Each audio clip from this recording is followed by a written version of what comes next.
Hola, jugadores i jugadors, benvinguts. Avui us porto Clanc a l'espai. Un joc de taula de 2 a 4 jugadors que ens el porta Divir al castellà i l'autor és en Paul Denen. Clanc a l'espai seria el Clanc normal, però ambientat, lògicament, a l'espai exterior. A més, també afegeix noves mecàniques i petits detalls que per mi solucionen diversos problemes que tenia el Clanc original. Dit això, passem al tutorial. El malvat Lord Eradicus està a punt de conquerir tota la galàxia i ara es troba de tornada d'una victòria de tot un sector en la seva nau insígnia, l'Eradicus Prime. El pot governar amb mà de ferro, però els seus més que estimats artefactes estan a punt de caure de les seves mans de Cyborg. Tu i els teus companys lladres us heu compromès a entrar d'amagat a la seva nau, anar al mòdul de comandament i robar-li els seus artefactes. Muntem el tauler sobre la taula amb la configuració que descriu el reglament. Hi ha 3 peces que són iguals i tenen impreses les dues cares. Es pot escollir qualsevol de les dues cares en la posició que sigui. Nosaltres ho deixem d'aquesta manera. Col·loquem les fitxes d'artefactes als espais impresos en el tauler. Per partides de 3 jugadors s'ha de retirar una a l'atzar i per partides de 2 jugadors s'han de retirar 2 a l'atzar. Després barregem totes les fitxes de secrets principals i en posem una boca avall a cada casella que ho indiqui. Fem el mateix amb les dels secrets secundaris, però en posem 2 en cada espai. Tots els secrets principals i secundaris que s'obrin van a la caixa. Després col·loquem el petit tauler del mercat adjunt i posem totes les mercaderies que són 2 de cada. Per partides de 2 jugadors només en posem una de cada. Després posem una fitxa en cada càpsula d'escapament en el mòdul de l'hangar de càrrega. Generem una reserva general al costat amb els 5 cristalls d'energia, una fitxa de comandament per cada jugador que hi hagi totes les fitxes de diners. Seguidament anem al mesurador de fúria i posem els cubs i la fitxa de bloqueig en els seus espais corresponents. Posem el mípel del monstre en l'espai corresponent pel nombre de jugadors i després agafem la bossa del monstre i posem 24 cubs negres dintre. I ara preparem el mercat de cartes. Posem la carta d'enemic de doble cara del Goblin. Al seu costat fem una pila amb totes les cartes de nucli de memòria, una pila de totes les cartes d'intrepidesa i una pila amb totes les cartes de reta. Llavors agafem la baralla de la resta de cartes d'aventura. Les barregem totes formant una gran baralla i en revelem les 6 primeres. Si alguna d'elles apareix l'icona de monstre, aquesta queda descartada i es roben cartes fins que hi hagin 6. Queden desplegades en el mercat de cartes. A cada jugador li entreguem el seu mípel, 30 cubs del seu color de Clanc i 2 cubs de dades també del seu color. També cada jugador confecciona la seva baralla, amb 6 cartes de hackeig, 2 cartes d'ensopegada, una carta d'accés i una carta de reptar. Les remena totes les cartes i ja té la seva baralla preparada. Cada jugador posa el seu mípel en la casella sortida i cada un d'ells roba 5 cartes que seran les seves mans inicials. Finalment decidim el jugador inicial i aquest posa 3 cubs del seu color a la zona de Clanc. El segon jugador en posa 2, el tercer en posa 1 i la quart no en posaria cap. I ja podem començar una partida Clanc a l'espai. L'objectiu mínim dels jugadors en Clanc a l'espai consisteix en aconseguir un artefacte del monstre de la nau i fugir de la nau. Començant pel jugador inicial, els jugadors s'aniran tornant i la partida finalitza quan tots els jugadors o bé han fugit de la nau o bé han mort en l'intent de robatori. Llavors passem a comptar els punts de victòria tots els jugadors supervivents i el que més en tingui guany. Els punts de victòria estan representats amb una bola de color verd i els jugadors en poden obtenir de múltiples fonts.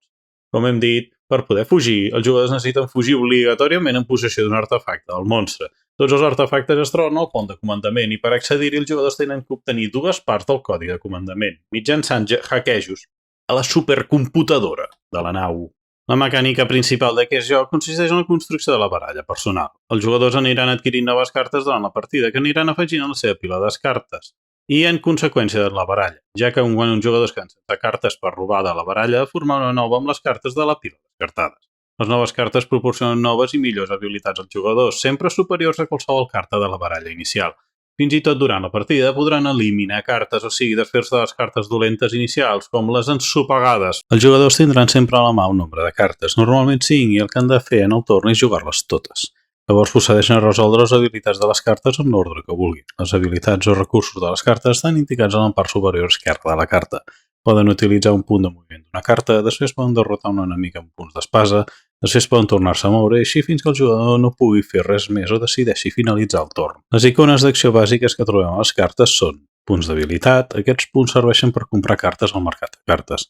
Jugadors aniran reunint punts d'habilitat durant el seu torn i els poden consumir pagant el cost de les cartes del mercat que estan indicades a la part inferior dreta de cada carta. Jugadors poden comprar cartes bàsiques o d'aventura. Un cop una carta és comprada, el jugador l'agafa i la posa a la seva pila de descartades. Hi ha cartes que tenen efectes que s'activen al mateix moment que s'adquireixen i no més tard. Després trobem les icones d'espasa. Aquest recurs serveix per realitzar l'acció d'atac a un enemic. Són cartes amb la banderola vermella.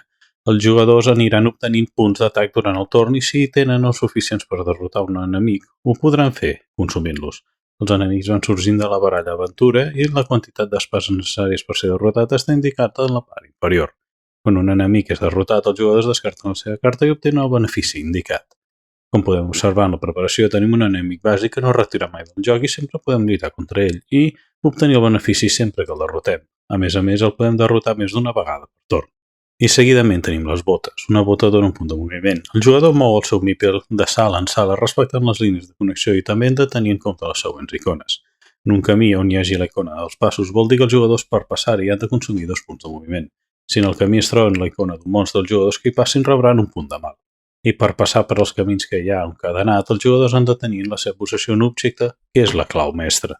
Si en un camí hi ha unes fletxes que marquen una direcció, els jugadors han de respectar la direcció i no poden anar mai en sentit contrari. Si un jugador entra en una sala on hi ha un secret important, es queda amb la fitxa amb la seva zona de joc i la revela. Algunes fitxes de secret es resolen immediatament, són revelades i d'altres jugadors les poden conservar per resoldre-les més endavant.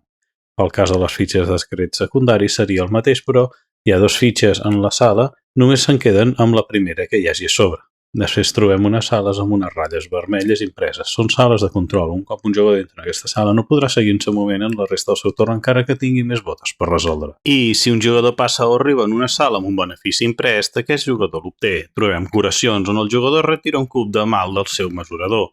També diners i cristalls que els agafen a la reserva general. En tots 3 passos, les icones no consumides no es guarden mai d'un torn a l'altre. Les icones de les cartes jugades que no són utilitzades al mateix torn es perden. Com hem pogut observar en l'habilitat de la carta ensopegada, ens diu que afegim un clanc. Això vol dir que el jugador en qüestió ha de posar un cub de la seva reserva a la zona de clanc. Com veurem més endavant, això no és bo.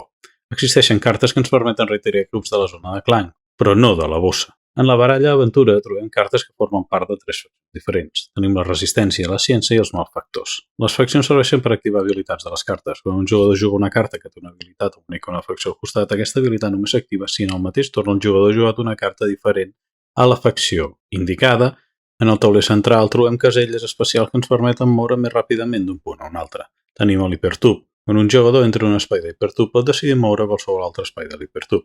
Hi ha espais que estan bloquejats per candaus o podrien estar bloquejats per un efecte especial del monstre. I després tenim les telebasis. Permeten als jugadors de transportar-se a qualsevol altra telebase que hi hagi en el tauler central. Per poder utilitzar una telebase, els jugadors han de tenir en possessió una targeta de telebase. Moure per l'hipertub i la telebase no és necessari consumir cap bota, igualment un cop utilitzat els jugadors no podran seguir-se movent en el torn. Hi ha cartes que permeten realitzar accions de teletransportar. Aquesta acció permet moure el jugador d'una sala a una altra connectada de qualsevol manera, o sigui, pot moure's a sales amb camins de cadenat. Encara que no tingui la clau mestra, pot moure per camins amb enemics sense rebre mal, o recórrer camins de sentit únic. Això sí, no pot passar el pont de comandament si no té la fitxa d'accés. Quan un jugador obté diners, els agafa a la reserva i se'ls deixa davant seu. Els diners serveixen per comprar coses al mercat i també comptabilitzen com punts al final de la partida. En el tauler central trobem unes sales que són de color groc, que serien botigues o mercat. En aquestes sales els jugadors poden pagar diners per obtenir un dels objectes del tauler del mercat. Si volen comprar més d'un, tenen que sortir i tornar a entrar.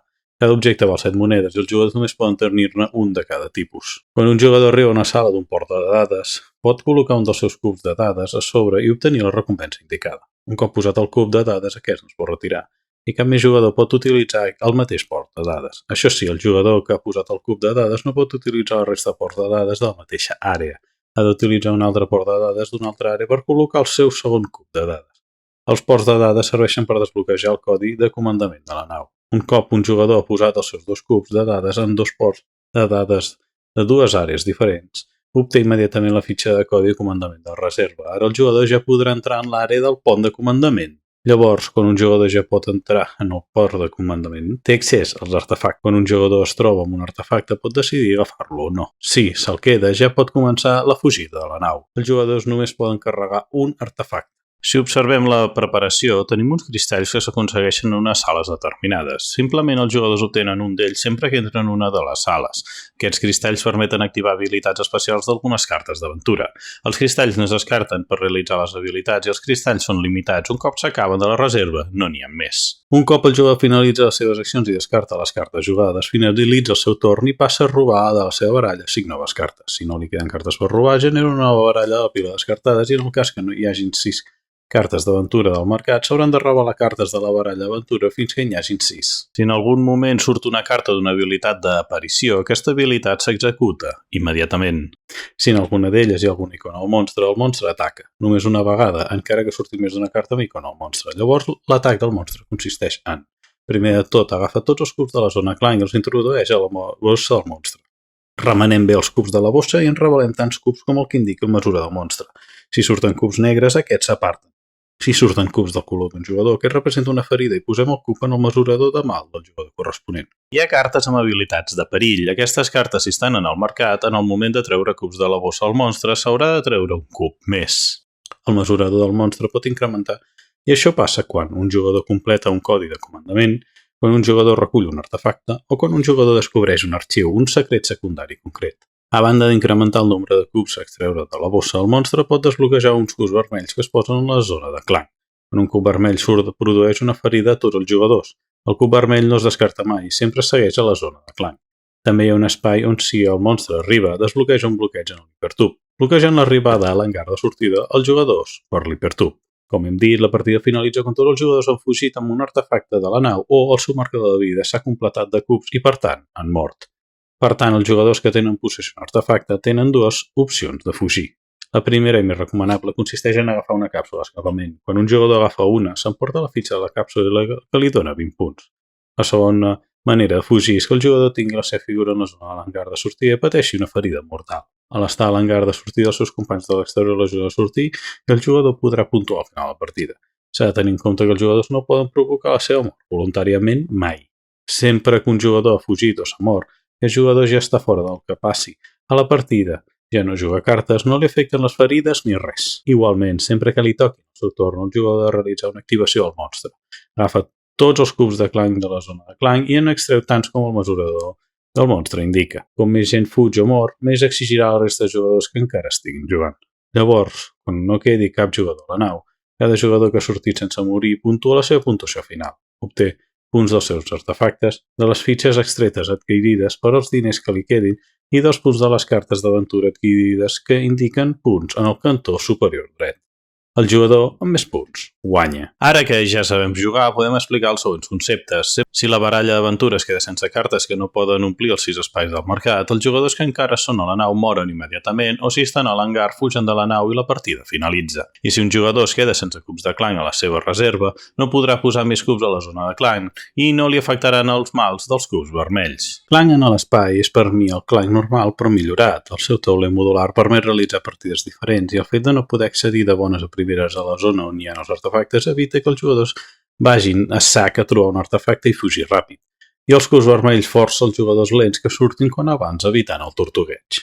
Fins aquí tot. Moltes gràcies per veure el vídeo. Si us ha agradat us convido a subscriure al canal i donar like si no ho heu fet ja. Fins la propera!